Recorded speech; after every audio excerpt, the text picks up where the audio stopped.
Okay ji, अस्सलाम वालेकुम viewers. My name is Sadaf Siraj और आज हम बिजनेस कम्युनिकेशन पार्ट 2 के सिलसिले में लेक्चर दे रहे हैं। पहले लेक्चर में मैंने डिस्कस किया था कम्युनिकेशन क्या होती है, बिजनेस कम्युनिकेशन क्या होती है और उसके सारे एस्पेक्ट्स पे हमने उसके बेसिक्स पे बात की थी। अच्छा, फिर मैंने आपको एक क्विज दिया था, क्वेश्चन नंबर 1 और क्वेश्चन नंबर 2 था वो यही कम्युनिकेशन और बिजनेस कम्युनिकेशन के हवाले से था। तो पहले इस लेक्चर के एंड में हम पहले उसके आंसर डिस्कस करेंगे और इस जो आज का लेक्चर है पार्ट 2 जो कि है इम्पोर्टेंस ऑफ बिजनेस कम्युनिकेशन, उसके बारे में आपको एक नया क्विज देंगे। ठीक है जी, तो शुरू करते हैं इम्पोर्टेंस ऑफ बिजनेस कम्युनिकेशन पे।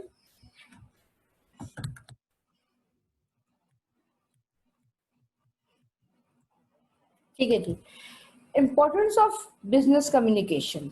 बिजनेस कम्युनिकेशन आखिर क्यों कम्युनिकेशन को इतना ज्यादा क्यों इम्पोर्टेंट कहा जाता है और हर मैनेजर, टीम लीडर या जो ऑफिशियल्स हैं जो कि अपर मैनेजमेंट हैं उनको जो है कम्युनिकेशन स्किल्स के लिए काफी ज्यादा मतलब ट्रेनिंग दी जाती है। उसकी इम्पोर्टेंस बहुत ज्यादा है, क्यों वो एक एक करके हम डिस्कस करेंगे।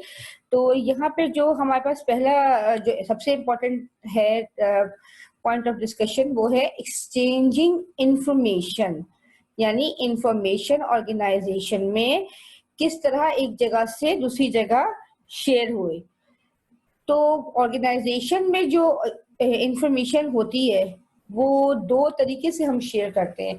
एक तो ऑर्गेनाइजेशन इंटरनल इंफॉर्मेशन जो होती है, एक्सचेंज ऑफ इंफॉर्मेशन इंटरनली होती है जो ऑर्गेनाइजेशन के अंदर होती है, और एक हम एक्सटर्नल जो कम्युनिकेशन होती है उसके एस्पेक्ट से बात करेंगे। दोनों ही कम्युनिकेशन जो है वो बहुत ज्यादा ऑर्गेनाइजेशन की सक्सेस के लिए बहुत इम्पोर्टेंट होती है। ओके जी, ये आपके सामने जो है ये इंफॉर्मेशन का जो फ्लो है वो दिखा रहे हैं। ठीक है जी, ये आ रही है आपकी पूरी हायरार्की ऑफिस की इंटरनल फ्लो की, और ये हम जो दिखा रहे हैं वो है एक्सटर्नल। अब ये इंफॉर्मेशन, ये देखिए, ये आपका जो है अपर लेयर, ये अपर लेयर है और ये मिडिल, नीचे नीचे मिडिल की तरफ फ्लो करके फिर ये बिल्कुल लोअर लेयर तक जाएगा। ठीक है, जिसमें हमने कुछ लिखे हैं। तो ये इंफॉर्मेशन का फ्लो यहाँ से होता है। अब इसमें क्या होता है, जो हेड ऑफ द डिपार्टमेंट्स होते हैं या upper management, specially upper management की बात कर रही हूँ, अगर ऑफिस में या ऑर्गेनाइजेशन में वक्तन फवक्तन, जाहिर सी बात है ऑर्गेनाइजेशन अपनी कोई विजन लेके चल रही होती है, कोई उसकी पॉलिसीज होती हैं, लेकिन बाज दफा किसी भी वजह से ओके जी, तो ये एक्सचेंज ऑफ इंफॉर्मेशन की जो सिलसिला है इसमें जो हायरार्की ये शो हो रही है अपर लेयर से मिडिल और मिडिल से लोअर। तो बार दफा ये होता है कि गवर्नमेंट पॉलिसीज की वजह से या कंपिटिटर्स की वजह से, वैसे भी जितनी भी ज्यादा जो सक्सेसफुल ऑर्गेनाइजेशन है वो कंटिन्यूसली अपनी रूल्स में और थोड़ी सी पॉलिसीज में हालात के हिसाब से थोड़ी सी चेंजेस लाती रहती हैं। बार दफा ऑर्गेनाइजेशन चेंज के प्रोसेस से जारी होती है, अपने अंदर काफी ऑर्गेनाइजेशन में सिस्टम्स में काफी चेंजेस आ रही होती है। तो उस सिलसिले में अपर मैनेजमेंट में बहुत सारे इंपॉर्टेंट डिसीजन लिए जाते हैं, काफी सारे इंपॉर्टेंट डिसीजन लिए जाते हैं। तो अब बार दफा तो ये होता है कि डेलिबरेटली भी कुछ इंफॉर्मेशन होती है जो जाहिर सी बात है अपर मैनेजमेंट अपने पास सिक्योर रखती है, लेकिन कुछ इंफॉर्मेशन होती है जिसका जो है वो बाकी जो आपके एम्प्लॉयज हैं उनको मालूमात होनी जरूरी होती है। अगर कोई पॉलिसी चेंज हुई है या कोई नया रूल आया है, या अगर ऑर्गेनाइजेशन जिस चेंज के प्रोसेस से जाने वाली है, अगर वो कंप्लीटली जो है अपने अंदर कोई ऑर्गेनाइजेशन अपने एचआर डिपार्टमेंट में या किसी और डिपार्टमेंट में कुछ चेंजेस लाने वाली है, तो वो जो है एम्प्लॉयज को जिस हद तक मालूमात देनी चाहिए वो प्रॉपर चैनल के थ्रू तरीके से पहुंचानी चाहिए। उसमें मिस इन्फॉर्मेशन नहीं होनी चाहिए या कंफ्यूजन नहीं होनी चाहिए, जिसकी वजह से क्या होता है, र्यूमर्स उड़ती हैं। जो र्यूमर्स जो होती हैं वो ऑर्गेनाइजेशन के लिए रेपुटेशन में भी प्रॉब्लम करती है, अच्छी बात नहीं है, और एम्प्लॉयज का जो है वो अपने ऑर्गेनाइजेशन से ट्रस्ट एक फैक्टर होता है जो कि बहुत इंपॉर्टेंट होता है एम्प्लॉयज की एफिशिएंसी के लिए, वो भी डिस्टर्ब होता है। अच्छा जी, अब हम देख रहे हैं इनका इंफॉर्मेशन का फ्लो एक्सटर्नल साइड पे। ठीक है, अब ये तो विद इन ऑर्गेनाइजेशन, तो ऑर्गेनाइजेशन से बाहर कम्युनिकेशन कैसे इंपॉर्टेंट है जनाब। ऑर्गेनाइजेशन से बाहर आपके रिप्रेजेंटेटिव्स को कस्टमर्स के साथ डील करना है, बैंक के साथ डील करना है, सप्लायर्स के साथ डील करना है, वेंडर्स के साथ डील करना है। देखिए, आपके जो सप्लायर्स हैं वो आपकी ऑर्गेनाइजेशन को गुड्स सप्लाई करते हैं, रॉ मटेरियल सप्लाई करते हैं, तो आपका जो रिप्रेजेंटेटिव है जो कि इस चीजों को डील कर रहा है, उसकी कम्युनिकेशन स्किल्स, उसकी बार्गेनिंग पावर, उसके अंदर अपनी बातों को सही तरीके से डिलीवर करने की, आपकी कंपनी की ऑर्गेनाइजेशन की जो रिक्वायरमेंट है, वो जिस तरीके का मटेरियल चाहते हैं उसको कन्वे करने के लिए एक प्रॉपर कम्युनिकेशन स्किल होनी चाहिए, उसके अंदर बार्गेनिंग पावर होनी चाहिए। वो 10 सप्लायर्स में से जो बेस्ट सप्लायर है ऑर्गेनाइजेशन की, बेस्ट कॉस्ट पे और बेस्ट क्वालिटी पे उसके साथ डील कर सके, उसमें इतनी सलाहियत होनी चाहिए। इसी तरह आपके जो फाइनेंशियल इश्यूज है उसके सिलसिले में आपको बैंक से कभी कभी कंपनीज को लोन्स लेने होते हैं, कभी कभी मुख्तलिफ किस्म की उनकी डीलिंग्स होती हैं, तो उसके लिए भी आपके लिए कम्युनिकेशन स्किल बहुत इंपॉर्टेंस रखती है। और सबसे ज्यादा इंपॉर्टेंट कस्टमर के साथ डीलिंग के लिए आप कस्टमर्स का फीडबैक लेते हैं, इसके अलावा आप सर्वे करते हैं। आपका कोई प्रोडक्ट मार्केट में अगर लॉन्च हो चुका है तो उसके लिए कस्टमर की फीडबैक लेते हैं।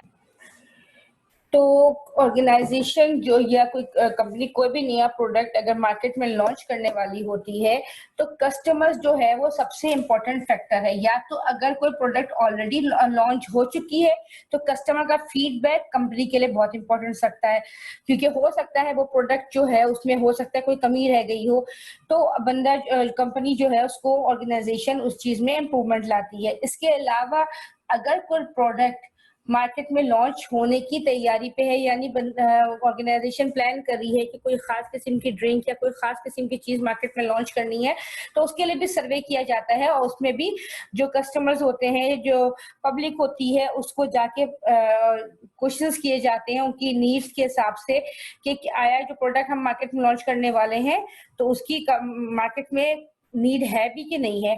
तो इन सब चीजों के लिए आपकी कम्युनिकेशन स्किल्स जो है वो बहुत मैटर करती है। ठीक है जी। तो इसके बाद अब ये सेकंड पॉइंट हमारे पास है वो है preparing plans and policies and achieving goals.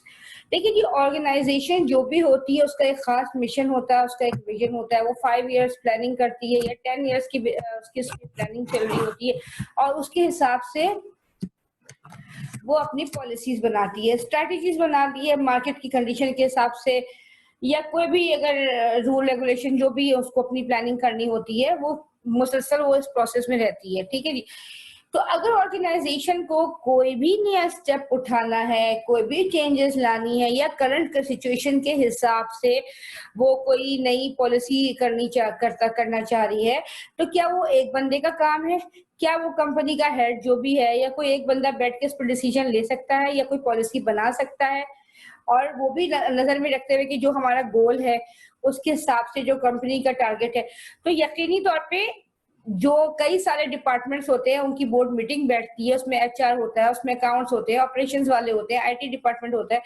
वो मुख्तलिफ नौयत की जो प्रपोजल्स होते हैं उस पर डिस्कशन होती है, तो वहां पर भी कम्युनिकेशन स्किल्स बहुत इंपॉर्टेंस रखती है। फॉर एग्जाम्पल, अगर ऑर्गेनाइजेशन है और वो चाह रही है कि अपनी ऑर्गेनाइजेशन को बिल्कुल अप टू डेट करे और आजकल के हालात के हिसाब से तकरीबन सब चीजें जो है वो सॉफ्टवेयर बेस कर दे ताकि बिल्कुल ही क्लीन एटमोसफेयर हो, करप्शन की कोई चांसेस ना हो। फर्स्ट करें वो सैप या ऑरेकल या कोई भी ऐसा सिस्टम अपने यहाँ इंस्टॉल करना चाह रही है, तो उसके लिए आपको एचआर वालों से भी कांटेक्ट करना पड़ेगा। उसके लिए आपको आईटी डिपार्टमेंट के हेड जो होंगे वो आपको जो भी फिजिबिलिटी है और जो जो चीजें हैं, जाहिर सी बात है, फिर फाइनेंस का भी है, उससे भी कम्युनिकेशन होगी। फिर आपको लीगल इश्यूज को भी देखना पड़ेगा। तो ये सारा एक प्रॉपर कम्युनिकेशन चैनल के थ्रू होता है। तो कोई भी कंपनी को मतलब कोई भी प्लानिंग करे, कोई भी डिसीजन ले, उस सबके पीछे जो है वो कम्युनिकेशन स्किल्स की बहुत ज्यादा इंपॉर्टेंस है। ठीक है जी। तो ये इतना आसान नहीं है। फिर है solving problem and increasing employees efficiency. ठीक है, तो एम्प्लॉयज एफिशिएंसी से मुराद ये है कि ऑर्गेनाइजेशन जो है वो कोई भी एम्प्लॉय को अगर हायर करती है, तो वो बहुत ज़ाहिर सी बात है कि एक्सपेंसिव प्रोसेस होता है, ठीक है? तो एक ज़ाहिर-सी बात है ऑर्गेनाइज़ेशन के अच्छे खासे उसमें मतलब है कि एक्सपेंसेस लगे हुए होते हैं। एक पूरा एक प्रोसेस होता है रिक्रूटमेंट एंड सिलेक्शन का, तो उसको जो है हम इतनी ईज़िली जो है लेट गो नहीं कर सकते। अगर एक एम्प्लॉयी हमने हायर किया है, तो ज़ाहिर-सी बात है वो कंपनी का एसेट होता है। वो एक अगर हमने एक इंजीनियर हायर किया है, उसकी एलिजिबिलिटी, उसकी डिग्री, उसका बैकग्राउंड सब चीज़ें चेक करके हमने हायर किया। अब जो टीम लीडर का काम है, जो आपके मैनेजर का काम है, वो ये है कि आपका जो भी एम्प्लॉय है, उसकी आउटपुट, उसका जो आउटपुट आपने एक्सपेक्ट किया है, उसकी एफिशिएंसी आप मैक्सिमम से मैक्सिमम आउटपुट की सूरत में आप अगर आप हासिल कर लें, तो वो आपकी सक्सेस है। एक सक्सेसफुल मैनेजर वो होता है जिसकी कम्युनिकेशन स्किल्स इतनी स्ट्रांग हो कि उसका एम्प्लॉय है वो मैक्सिमम आउटपुट दे, उसकी एफिशिएंसी लेवल हाई हो। और उस काम ही मैनेजर का ये है कि वो अपने एम्प्लॉय से उसकी एफिशिएंसी का मैक्सिमम परसेंटेज हासिल कर सके। वो एक कामयाब टीम मैनेजर या टीम लीडर होता है, ठीक है? तो आप ज़ाहिर-सी बात है अगर आपका जो एम्प्लॉय है, जो आपकी एसेट है, उसके साथ क्या प्रॉब्लम वो फेस कर रहा है, क्या पता वो जिस एनवायरनमेंट और ऑफिस एनवायरनमेंट जो भी है, जो भी ऑफिस पॉलिटिक्स है, वो उसको शायद तंग कर रही हो। क्या पता पीयर पॉलिटिक्स जो चल रही है आपकी कोलीग्स के दरमियान, वो उसको प्रॉब्लम करी। ये हो सकता है कि वो बंदा बहुत अच्छा है, काबिल है, उसकी उसकी नॉलेज सारी फाइनेंस की बहुत स्ट्रांग नॉलेज है, लेकिन आपने जो उसको सॉफ्टवेयर दिया है, वो उसको नहीं आता। एक मामूली सी ट्रेनिंग से आप उसकी आउटपुट एफिशिएंसी जो भी है वो 90%, 95% आप हासिल कर सकते हैं, 100% अचीव कर सकते हैं। एक छोटी सी चीज उसकी राह में हर्डल बनी हुई है। तो जो टीम मैनेजर जिसकी कम्युनिकेशन स्किल्स जो होती हैं वो स्ट्रांग होती हैं, तो वो बहुत अच्छे तरीके से उसकी प्रॉब्लम्स को शेयर कर सकता है, उसके हर्डल्स को रिमूव कर सकता है। जाहिर सी बात है एम्प्लॉय की एफिशिएंसी इंक्रीज हो जाएगी। मेकिंग डिसीजंस, देखिए ऑर्गेनाइजेशन जैसे अभी हमने पहले डिस्कस किया, ऑर्गेनाइजेशन को कदम कदम पे बहुत सारे डिसीजंस लेने पड़ते हैं। कोई प्रोडक्ट लॉन्च करने से पहले भी डिसीजन लेना पड़ते हैं। ये सारे डिसीजंस के लिए दोबारा जो मैं ये है कि आप जो जो आपके तरीके हैं, जैसे आपको आपस में जो अगर कंपनी की ऑर्गेनाइजेशन के इंटरनल मसले हैं, तो जाहिर सी बात है मुख्तलिफ डिपार्टमेंट के जो हेड्स हैं उनको बुला के उन डिसीजंस के ऊपर बात करनी पड़ती है, या जिस जिस डिपार्टमेंट का इशू है उसके, तो उसके लिए भी कम्युनिकेशन स्किल्स की जरूरत है, ठीक है जी। फिर आ रहा है publicity of goods and services. आपकी ऑर्गेनाइजेशन है वो अगर कोई प्रोडक्ट बनाती है या कोई सर्विस प्रोवाइड करती है, तो उसकी पब्लिसिटी यानी एडवर्टाइजमेंट, जाहिर सी बात है बगैर कम्युनिकेशन के वो भी पॉसिबल नहीं है। उसके लिए आपको चाहे बिलबोर्ड्स हो, चाहे आप टेलीविजन पे ऐड दें, रेडियो पे ऐड दें, तो कोई ना कोई कम्युनिकेशन का चैनल होगा, चाहे वर्बल हो, नॉन वर्बल हो, जिसके जरिए आपकी एडवर्टाइजमेंट प्रॉपर तरीके से चलेगी। उसके बाद जो आती है बहुत ही ज्यादा इंपॉर्टेंट चीज, वो है रिमूविंग कंट्रोवर्सीज। कंट्रोवर्सीज एक बहुत बड़ा इशू है ऑर्गेनाइजेशंस के अंदर। अक्सर ये ऑर्गेनाइजेशन के अंदर अपर मैनेजमेंट से लोअर मैनेजमेंट के दरमियान ये चीजें काफी ज्यादा मतलब कॉमन पाई जा रही हैं ऑर्गेनाइजेशंस में। उसमें बार दफा ये होता है कि अपर मैनेजमेंट की, आपने अक्सर सुना होगा जैसे लेबर यूनियन है, उनकी हड़तालें हो रही हैं, स्ट्राइक्स हो रही हैं। ऑन द होल अगर इस किस्म की किसी किस्म की, या मुख्तलिफ IT डिपार्टमेंट के जो मुख्तलिफ डिपार्टमेंट्स के जो हेड्स होते हैं, ये उनके दरमियान एक तरह की बात दफा जो हो जाती है, कोई टसल हो जाती है, दो या फिर आम जो कुलीग्स हैं उनके अंदर छोटे लेवल से भी कंट्रोवर्सीज हो सकती है। दो कुलीग्स हैं, उनकी आपस में कंट्रोवर्सीज है, आपस में किसी किस्म की कॉन्फ्लिक्ट्स आ रहे हैं, जिसकी वजह से ऑर्गेनाइजेशन का, कंपनी का माहौल भी खराब होता है। और बार दफा वो बहुत हाई लेवल पे चली जाती है, जैसे भी मैंने बोला अपर मैनेजमेंट का क्लैश लेबर के साथ हो जाए, बिल्कुल लोअर स्टाफ के साथ हो जाए, या आपस में मुख्तलिफ डिपार्टमेंट्स का क्लैश हो जाए। तो इन कंट्रोवर्सीज की नतीजे में जो सबसे ज्यादा नुकसान बेयर करता है वो ऑर्गेनाइजेशन करती है। इन द एंड क्या होता है, आउटपुट जो है वो आपका काफी डिक्रीज हो जाता है। तो बेहतर तरीका क्या है, कोई मिडिल मैन हो जिसकी कम्युनिकेशन स्किल्स इतनी स्ट्रांग हो, जो इन कंट्रोवर्सीज को रिजॉल्व कर ले, वो दोनों पार्टीज के पास जाके दोनों की तरफ दोनों के मसाइल को सुने और कोई दरमियाना रास्ता निकाले। कोई इतना सेंसिबल बंदा हो जिसकी स्किल्स इतनी अच्छी हो, जो इन तरह के मामलों को मतलब एक सॉल्व करवा दे, जिसको जिससे कंप्लेन है उसको सॉल्व करवा दे, कोई बीच का रास्ता निकलवा दे। क्योंकि इन द एंड कंट्रोवर्सी नुकसान देती है ऑर्गेनाइजेशन को, उसके आउटपुट को। तो इस वक्त जो है रोल होता है वो टीम लीडर्स का होता है, मैनेजर्स का होता है, और कि वो किसी भी तरीके से अच्छे तरीके से कंट्रोवर्सीज को रिमूव करे या खत्म करे और उसका कोई पैचअप, कोई सॉल्यूशन निकाले। अच्छा जी, लास्ट में जो इम्पोर्टेंट पॉइंट है, enhancing employee satisfaction and enhancing loyalty. ठीक है जी, लॉयल्टी और सेटिस्फेक्शन। एक एम्प्लॉय सेटिस्फाई कब होता है? कोई भी एम्प्लॉय है वो उस वक्त सेटिस्फाई होता है कि वो जिस एनवायरनमेंट में जॉब कर रहा है वहां पे सारी चीजें जो है उसके लिए स्मूथ चलें। अगर तो वहाँ का जो एटमॉस्फेयर है, उसके साथ जो पीयर्स हैं, उसके जो वहाँ पे कुलीग्स हैं, उनके साथ आपका एनवायरनमेंट अच्छा हो, जो चीजें आपको दी जा रही हैं, जो जॉब्स आप मतलब जो आपको टास्क दिए जा रहे हैं उसको करने में जो जो चीजों की जरूरत है वो ऑर्गेनाइजेशन आपको प्रोवाइड कर रही हो। अगर आपको कन्वेंस प्रॉब्लम है और आपका काम सेल्स का है और आपको उसकी रिक्वायरमेंट है, तो आपकी ऑर्गेनाइजेशन आपकी इशू को समझता, आपका टीम लीडर जो भी है या जो भी मैनेजर आपका है वो आपके प्रॉब्लम को समझते हुए उसको रिजॉल्व करे। तो एक और दूसरी बात ये कि अक्सर हमारे यहाँ जो एशिया में ज्यादातर ये होता है कि इतनी ज्यादा एम्प्लॉयज को इंकरेजमेंट नहीं मिलती, उनको मोटिवेट नहीं किया जाता। जहन में ये होता है कि अगर हम बहुत ज्यादा जो ऑफिसर्स होते हैं उनके अंदर वो एक खास किस्म की वो अंग्रेजों के वक्त की जो दिमाग में पॉलिटिक्स होती है कि भाई हम इतना ज्यादा उनको सर नहीं चढ़ाए, उसके नतीजे में क्या होता है कि डीमोटिव होते हैं एम्प्लॉयज, और जो है आपका जो रिजल्ट है ऑर्गेनाइजेशन का वो काफी डाउनफॉल की तरफ जाता है।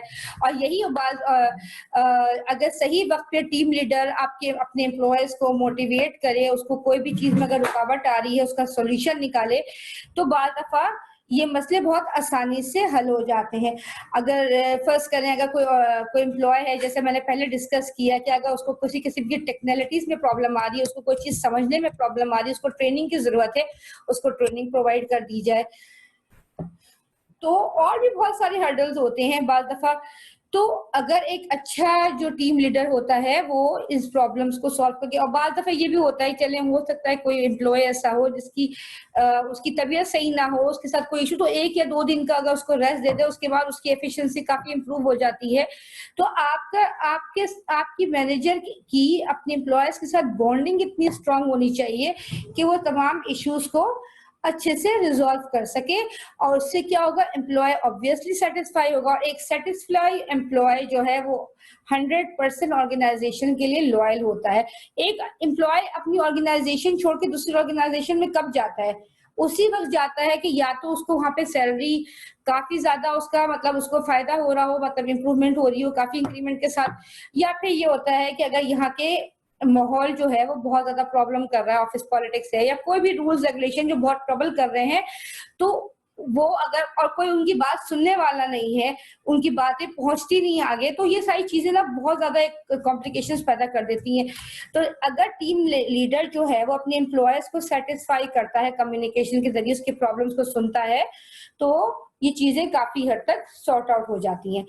अच्छा जी, इंपॉर्टेंस तो अभी हमारी यहाँ तक है, इतना हमने डिस्कस किया है, और इसके बाद मैं आपके साथ डिस्कस करूंगी वो जो क्विज हमने क्वेश्चन नंबर 1 और 2 का आपको दिया था, जो हमारे फर्स्ट पार्ट लेक्चर के फर्स्ट पार्ट पे से ताल्लुक रखता था, जिसमें एक सवाल था, define communication and explain with daily life experience how a person with good communication skill can achieve goal easily than another person who lacks in communication skills।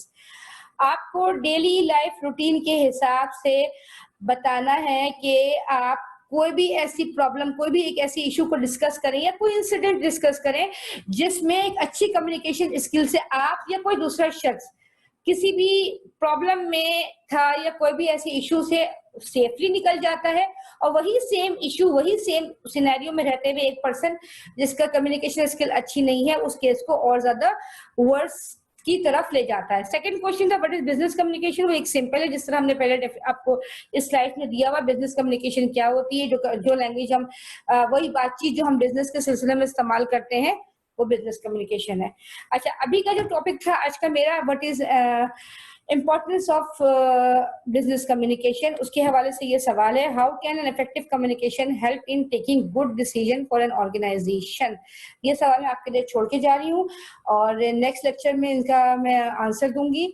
अच्छा, सेकेंड पार्ट हमारा यहाँ पे खत्म होता है और थर्ड पार्ट होगा वो हमारा होगा प्रोसेस ऑफ कम्युनिकेशन। उस पर हम सारा डिस्कशन करेंगे और क्वेश्चन नंबर 3 का उसमें आपको आंसर प्रोवाइड करेंगे। Okay, that's all from my side. Thank you, take care, bye bye.